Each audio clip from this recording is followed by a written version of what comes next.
poursuit avec Alstom. Alstom qui, depuis mardi dernier, donc depuis 2 jours, enchaîne les contrats. Le groupe a fait part de la signature de 3 contrats pour un montant agrégé d'environ 537 millions d'euros. Résultat, le titre a pris plus de 14% depuis mardi.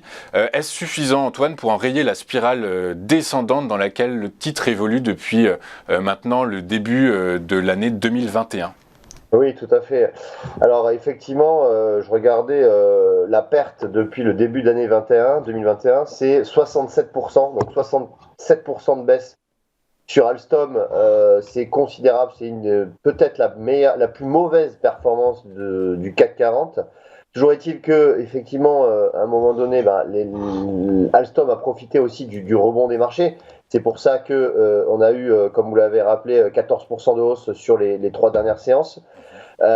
Ensuite, c'est vrai que fondamentalement, Alstom remporte des contrats. Là, hier, par exemple, le groupe a annoncé remporter un contrat de 355 millions pour la fourniture de rames de métro et de maintenance au Chili, à Santiago du Chili.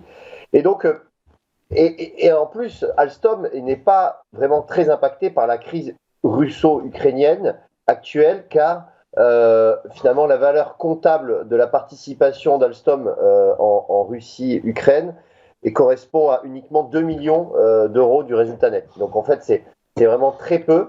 Par conséquent, Alstom pâtit en fait d'une défiance des investisseurs à l'égard de son rachat de Bombardier Transport, qui fait d'Alstom le numéro 2 mondial du ferroviaire.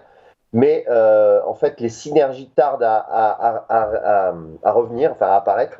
Et par conséquent, eh bien, on a cette chute, mais il semblerait quand même que on est quand même une exagération dans la chute de ce titre. Ok, très clair. Du coup, si exagération, les résistances qui pourraient être travaillées par le titre sont à quel niveau ? Alors, la première résistance que j'ai identifiée se situe à 23,50 €, sachant qu'aujourd'hui on est à 20 € à peu près. Donc, ça correspondrait à peu près à plus d'une douzaine de pourcents de hausse sur Alstom. Très clair. Et donc, à contrario, un niveau de support qui pourrait être travaillé par le titre à court terme ? Et bien, le niveau de support, je suis allé chercher le point bas du 4 mars à 16,20 €.